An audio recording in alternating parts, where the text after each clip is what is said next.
एक ऐसे गीतकार को आपके बीच में ले आ रहा हूं जिसकी कलछुल बटलोई से बतियाती है,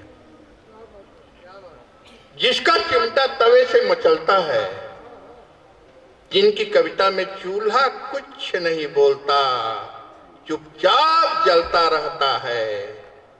जहां पहले थाली खाती है फिर आदमी रोटी खाता है।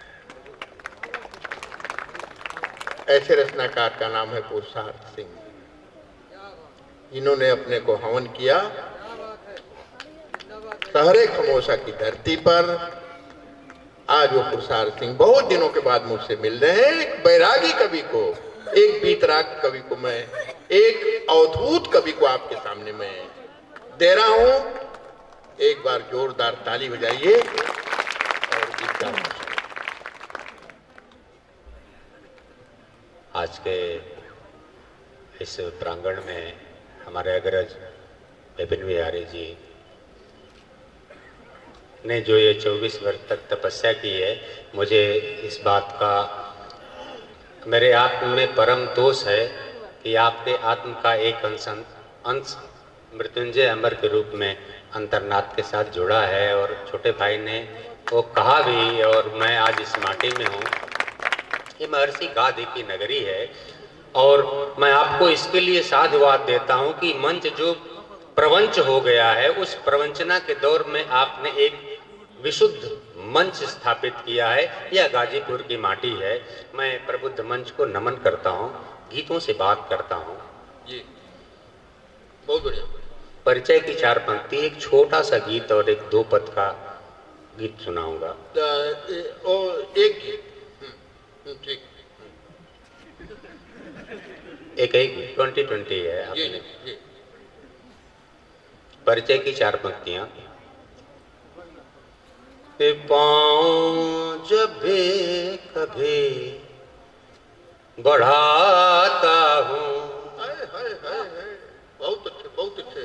कि पाँव जब भी कभी बढ़ाता हूँ, खुद को दुश्वारियों में पाता हूँ। कि जिंदगी की सियाह राहों में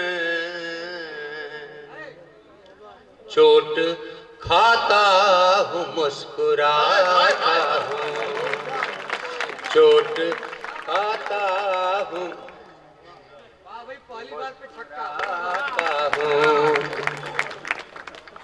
हम भी अपना सवाल रख देते, कुछ सुलगते ख्याल रख देते, कि चैन मिल जाता, नींद आ जाती, दिल का अपने जो हाल रख देते, दिल का अपने जो हाल रख देते। अभी 24 में चुनाव आने वाला है, तो 4 पंक्तियां जी। कि फिर शिकारी ने जाल रखा है और चारा भी डाल रखा है, कि बच के दानों को चुगने का वहम कुछ परिंदों ने पाल रखा है, कुछ परिंदों ने पाल रखा है। चूंकि आपने 2020 कहा तो दीर्घजीवी नहीं, गीत सुनाऊंगा। एक गीत, मैं गांव में हूँ, रेवतीपुर में हूँ, गांव है, गांव की बात करूंगा। गीत की पृष्ठभूमि में 4 पंक्ति जी। स्वार्थ का ऐसा असर देखा है, स्वार्थ का ऐसा असर देखा है, रोज बटता हुआ घर देखा है, कि कोई रिश्ता न कोई नाता है, मैंने गाँवों में शहर देखा है, मैंने गाँवों में शहर देखा है। गांव की बात करता हूं, गांव से आया हूं, गांव की बात करता हूं। आधुनिक गांव के एक गीत। दादा स्वागत। सभी चुप हैं हुए खामोश, सभी चुप हैं हुए खामोश, अपनी मैं ही कहता हूँ। मैं अपने गांव में अब अजनबी सा हो के रहता हूँ। वाह भाई वाह वाह वाह। सभी चुप हैं हुए खामोश, अपनी मैं ही कहता हूँ। मैं अपने गांव में अब अजनबी सा हो के रहता हूँ। न बिन सहरे नहा कर घूमती कोई बहू तुलसी, न मुर्गा बाग देता है, न गाय ही रंभाती है, न दादी दूध की कोई कहाँ तरी हाथ में लेकर अभी दरकोस आएगा, कहानी ही सुनाती है। न जाने बह रही है हवा कैसी जहर में घुलकर, यहाँ पर दम घुटा जाता है उसको फिर भी सहता हूँ। मैं अपने गांव में, गांव से खेत तक मैं नाली रोक दूंगा, देख कर उसकी फसल अच्छी। मैं नाली रोक दूंगा, देख कर उसकी फसल अच्छी।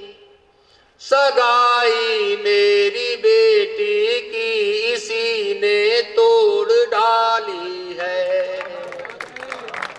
न पंचों की गिनती है, न बस प्रधान का कोई।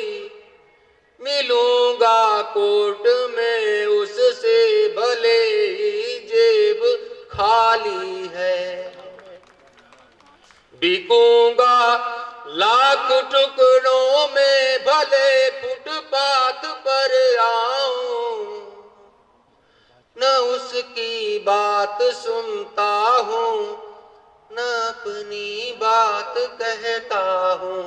बहुत अच्छे बहुत अच्छे। मैं अपने गांव में। और अंतिम पद आधुनिक गांव की परिभाषा। न जिसमें आचरण कोई, न रिश्तों की समझ बाकी। जिधर भी दाम मिल जाए उसी को छांव कहते हैं। जहाँ पर बाग पोखर और पनघट भी हुए चुप से, न अपना रह गया कोई उसी को गांव कहते हैं। कई गांवों के पेवन जोड़ कर दरिया बनाया है। कभी बाहर चला जाता, कभी उसमें ही बहता हूँ। मैं अपने गांव में, सभी चुप हैं हुए खामोश, अपनी मैं ही कहता हूँ। मैं अपने अपने गाँव में अब अजनबी सा होके रहता हूँ।